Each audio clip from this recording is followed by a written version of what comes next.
nifashishije inkuru y'ikinyamakuru Medical News Today ku nkuru yacyo yanditswe ivuga ku bijyanye n'inzoga no gutwita yaranditswe n'uwitwa Louisa Richard mu kwezi kwa 9 kwa 2023 ivuga ko kunywa inzoga umuntu atwite ari bibi kandi umuntu agomba kubyirinda kuko bishobora gutera ingaruka zikomeye ku mwana uzavuka ndetse bikaba byatuma avamo igihe kitageze. Iki kinyamakuru kivuga ko muri Leta Zunze Ubumwe za Amerika 3.1% b'abagore batwite banywa inzoga batwite ndetse 6% ku bantu banywaga inzoga bataratwita bagomeza bakazinywa no mu gihe batwite. Ikigo cy'Abanyamerika cyitwa Center of Disease Control and Prevention kivuga ko nta nzoga runaka umuntu akwiye kunywa mu gihe atwite uko yaba ingana kose kuko iyi ngiyi ishobora kwangiza ubuzima bw'umwana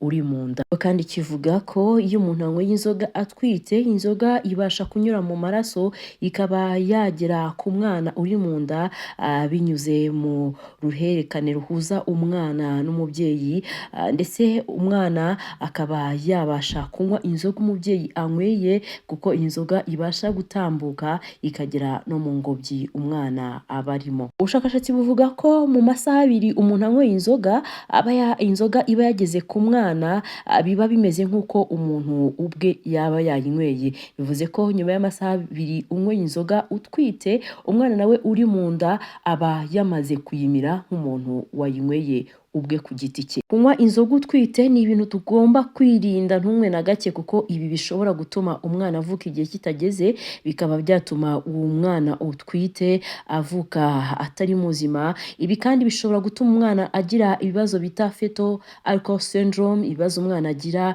bitewe nuko nyina yanyweye inzoga. Ibi kandi bishobora gutuma ujya kubise igihe kitaragera, bikaba byatuma umwana adakura neza ndetse ntagire n'ubuzima bwiza mu gihe ari mu nda. Iyo rero umwana ahuye n'inzoga akiri mu nda ashobora kugira ibyo bita fetal alcohol spectrum disorder. Ibi ni ibibazo bitandukanye umwana ashobora kuzagira nyuma yo kuvuka kandi abitewe nuko nyina umubyara yanyweye inzoga mutwite. Muri ibi bibazo umwana ashobora kugira nyuma yo kuba yarahuye n'inzoga nyina mutwite, hari icyo bita fetal alcohol syndrome cyangwa se ibibazo umwana ashobora kugaragaza nyuma yo kuvuka. Ashobora kugira ibibazo bijyanye n'imikurire ndetse ashobora kugira ibibazo bitandukanye birimo no kugira imigwingire mu bijyanye no kwiga, mu bijyanye no kuvuga ndetse no gufata. Umwana ashobora kugira ibibazo bijyanye no kubona ndetse no kumva. Ashobora kugira kandi ibibazo bijyanye no mu bwonko, imikorere y'ubwonko n'imitekerereze kubera ko nyina umubyara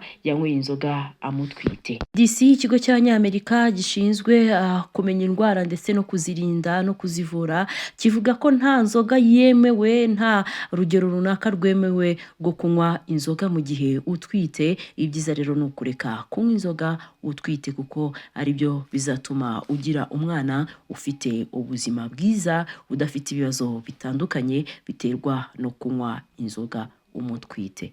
Hello, this is Dev again. You need The Voice Live. Ngo haikaze nk'ibisanzwe ni The Voice Live. Nanjye ndi Devoto Wase. Amahoro y'Imana abe kuri mwe mwese mukomeje kudukurikirana, mwahisemo kumva ibiganiro byacu, bifurize ibyiza gusa n'ubuzima butari mu burwayi. Mbashimira mwebwe mukomeje gukora subscribe, muduha ibitekerezo bitandukanye, mukora amakommentaire, mukora like na share. Mwakoze cyane, Imana ibaho umugisha. Ngo haikaze mu kiganiro cy'uyu munsi. Uyu munsi tugiye kuganira ku bintu 15 dukesha Healthline. Iki ni ikinyamakuru cyandika inkuru zitandukanye zijyanye n'ubuzima. Ibintu 15 ugomba kwirinda mu gihe utwite kuba wabirya ndetse no kuba wabinywa. Iyo umuntu atwite rero uretse kwita ku buzima bwe kugira ngo abone intungamubiri zimutunga ndetse zitunga n'umwana, hari ibiryo akwiye kwirinda ndetse akaba yaba abyirengagije igihe cyose atwite kuko ibi ngibi bishobora kuba byatuma umwana adakura neza ndetse bikaba byatuma n'umwana avuka igihe kitageze cyangwa se ntagwize ibiro agomba kugira. Umwanya wa mbere iki kinyamakuru cyitwa Healthline kivuga ko umugore utwite ugomba kwirinda kurya amafi abonekamo ikinyabutabire bita mercure, kuko iki kinyabutabire gishobora kwangiza ubuzima bw'umwana ndetse n'ubwawe. Ikinyabutabire kandi gishobora kwangiza uturemangingo tw'ubwonko ndetse kikaba cyagabanya uburinzi bw'umuntu ndetse kikaba cyakwangiza n'impyiko. Ifi rero zitandukanye zo mu mazi zikunda kuba zifite iki kinyabutabire, zirimo izo twakwita shark, bya bifi binini n'andi mafi atandukanye aba mu nyanja. Aya mafi rero akungahaye kuri iki kinyabutabire ugomba kuyirinda mu gihe wonsa cyangwa utwite. Niba kandi utwite ugomba kwirinda kurya amafi adatetse neza cyangwa se mabisi, kuko ibi ngibi ntabwo ari byiza, kuko ushobora kwikururira bagiteri cyangwa se parazite zishobora kuba zakwangiza ubuzima bw'umwana n'ubwawe. Amafi rero atandukanye agenda yakira bagiteri cyangwa se udukoko dushobora gutera uburwayi.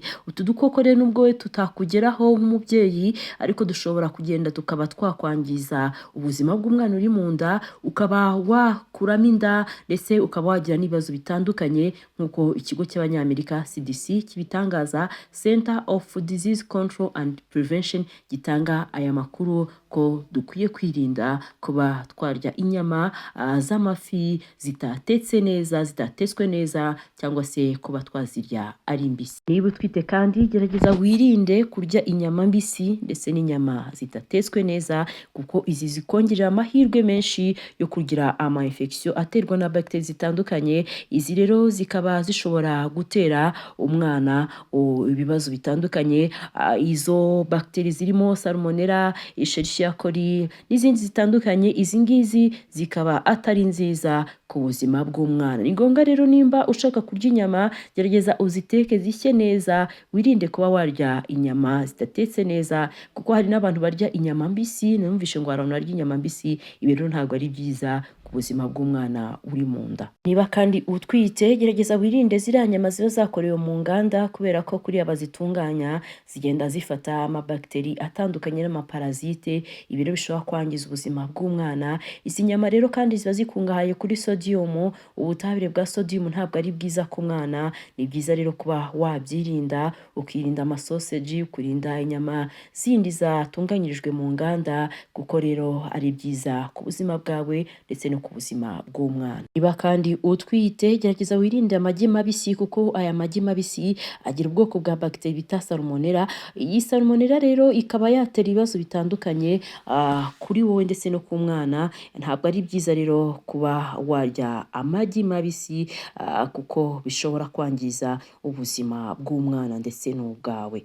Ibi rero n'ibindi bituruka baba bakoresheje amagi mabisi nka mayoneze zikorerwa mu rugo, zakorewe mu rugo, ibi byose rero ntabwo ari byiza ku buzima bwawe no ku buzima bw'umwana, kuko bishobora kubangiza. Ibyirinde rero, ugerageze kwirinda ndetse urinde n'ubuzima bw'umwana utwite, wirinda amagi mabisi n'ibindi byose bituruka ku magi mabisi bakoze, nka mayoneze. Hari mayoneze bakoresha amagi mabisi, n'ibindi ushobora gukora nk'ama ice cream bakoresheje amagi, n'ibindi bitandukanye bishobora kuba byagira zino bagiteri za salmonella zakwangiza ubuzima bwawe ndetse n'ubw'umwana. Niba kandi utwite ukaba wakundaga inyama z'ingingo zitandukanye zo mu nda, zirimo umwijima, zirimo n'izindi nk'umutima, izi nyama rero n'izindi z'imbere mu nda ntabwo ari nziza, cyane cyane mu gihembwe cya gatatu, kuko zishobora gutuma umwana agira ibibazo bya malformation, cyangwa se kuba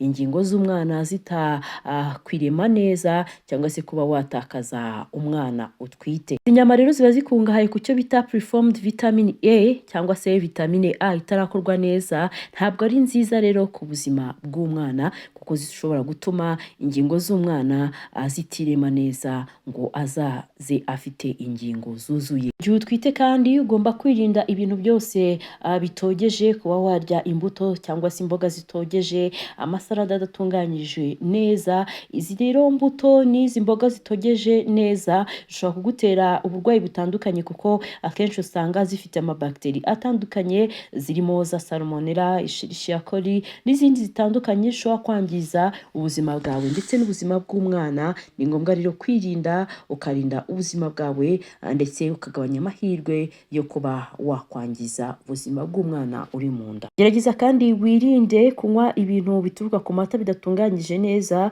kuba wanywa amata adatetse neza, kuba warya ibindi bintu bituruka ku mata bidatunganyije. Ibi nabyo bikungahaye kuri salmonella na Escherichia coli n'izindi bagiteri nyinshi zishobora kugenda zikagera no ku buzima bw'umwana. Byirinde rero utume umwana wawe agira ubuzima bwiza, azavuke ameze neza. Niba kandi utwite, gerageza wirinde cheese cyangwa se fromage zidakuze, ziriya zicyorohereye, kuko izi ngizi nazo ziba zifitemo amabakiteri ashobora gutera uburwayi ndetse akaba yatuma n'umwana avuka igihe kitageze, cyangwa se akaba yahura n'ububazo butandukanye bwamutera kuvuka afite ibibazo. Niba kandi utwite, gerageza wirinde ibintu byo mu nganda, byaciye mu nganda, bifite amasukari menshi, bifite ibinure byinshi.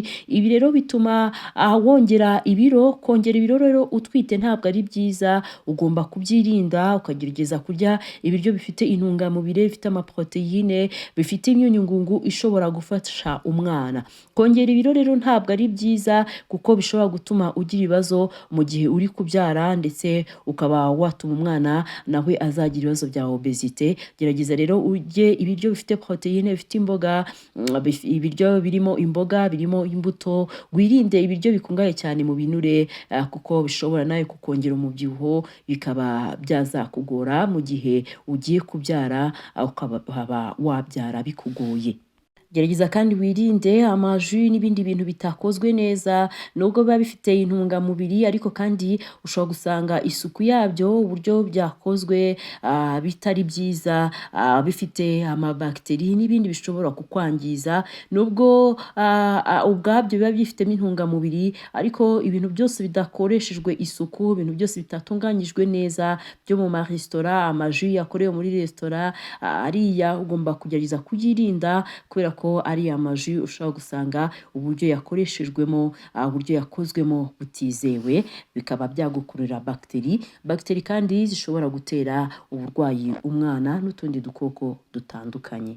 Niba utwite kandi, gendera kure ibintu byose bisindisha, ibintu byose bifitemo alcohol. Mwabyumvise ko bishobora gutera ibyo bita fetal alcohol syndrome. Ibi ni ibibazo umwana ashobora kuzagira nyuma yo kuvuka, akaba yagira ibibazo bitandukanye, birimo ibibazo byo gufata, ibibazo by'umutima, kuba umwana atakura neza bitewe n'uko nyina yanyweye inzoga atwite. Niba kandi utwite, gerageza wirinde ibintu byose bifitemo kafeyine, ibyo kunywa bifitemo kafe, bifitemo kakao n'ibindi. Ibi rero ntabwo ari byiza, kuko ibi bishobora gutuma umwana avuka igihe kitageze, bikaba byatuma umwana avukana ibiro bidahagije, ndetse bikaba byatuma umwana agira ibibazo bitandukanye. Kafeyine rero ishobora kugenda ikagera mu ngobyi y'umwana. Ibi rero bikaba byatuma umwana agira ibibazo bitandukanye, kuko umubiri utabasha gukoresha neza iyi kafeyine. Ibi rero bikaba byamutera kugira ibibazo bitandukanye. Ni ngombwa rero kubyirinda,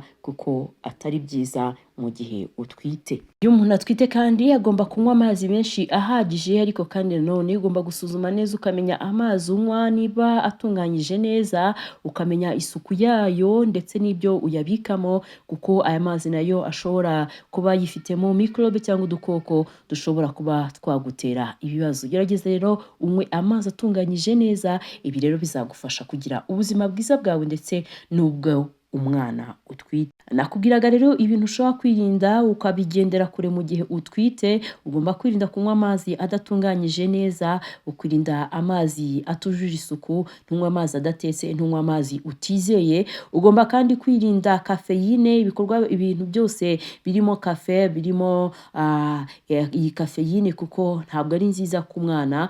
Ugomba kandi kwirinda ibintu byose bisembuye ibyo ari byo byose, kuko bishobora kuzatera umwana ibibazo byo kugira ibibazo by'ubwonko, kudakura neza n'ibindi bibazo bitandukanye. Ugomba kandi kwirinda jus cyangwa se imitobe yindi idatunganyijwe neza yo mu maresitora, amaji adatunganyijwe neza, aya ugomba kuyirinda kuko aba akungahaye ku dukoko dushobora kugutera ibibazo. Niba kandi utwite, inzobere mu bijyanye n'ubuzima zo muri Healthline zikugira inama zo kwirinda ibintu byose byaciye mu nganda, bifite isukari nyinshi, bifite amakalori menshi, bifite ibinure byongewemo, kuko ibi ngibi bishobora kuzagutera ibibazo byo kubyara, ukaba utabyara neza ndetse bigatuma n'umwana agira ibibazo bitandukanye. Ugomba kandi kwirinda fromage zikiri mbisi zidakuze. Izi ngizi rero ziba zikungahaye kuri microbe zitandukanye zishobora no kugera ku mwana, umwana akaba yavuka igihe kitageze. Ugomba kandi kwirinda ibintu bituruka ku mata bidatunganyijwe neza, ukirinda amata adatetse, ukirinda n'ibindi bintu byose kuko bikungahaye kuri salmonella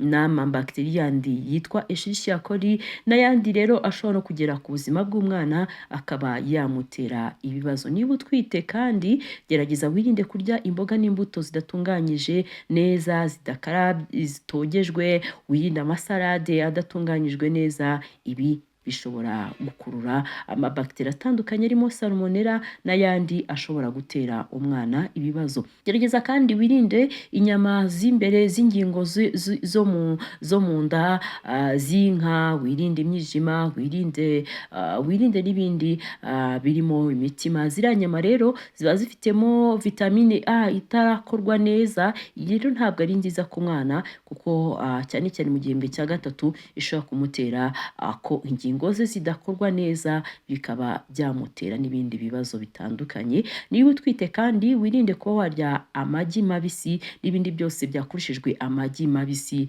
kuko nabyo bikungahaye kuri bagiteri yitwa salmonella, iyi kandi ikaba yagera no ku mwana. Irinde kandi inyama zakorewe mu nganda, amasosiso, inyama zakoreshejwe sodium iri ku rwego rwo hejuru. Izi nyama rero ntabwo ari nziza ku mugore utwite. Niba ushaka ko ubuzima bwawe bw'umwana ndetse n'ubwawe bumera neza, irinde kurya inyama zidatetse neza ndetse n'inyama mbisi kuko nazo zikungahaye ku bwoko bw'amabakiteri atandukanye ashobora kukwangiza ndetse n'umwana. Irinde kandi kurya amafi adatetse neza cyangwa se mabisi, aya nayo ntabwo ari meza ku buzima bwawe. Wirinde kandi kurya amafi akungahaye ku butabire bita mercure. Iyi mercure rero ishobora gutera ibibazo umwana mu mikurire ye kandi akaba yanavuka igihe kitageze. Wirinde rero ibi ngibi niba ushaka ko ubuzima bwawe ndetse n'ubw'umwana utwite buzamera neza, amezi 9 akarangira nta kibazo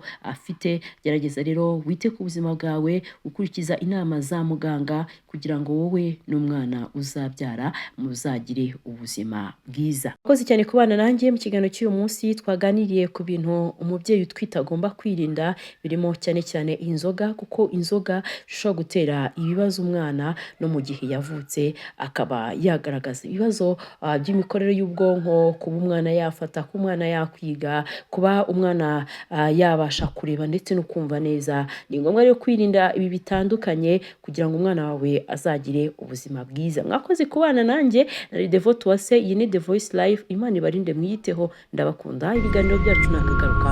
Ciao, bye bye.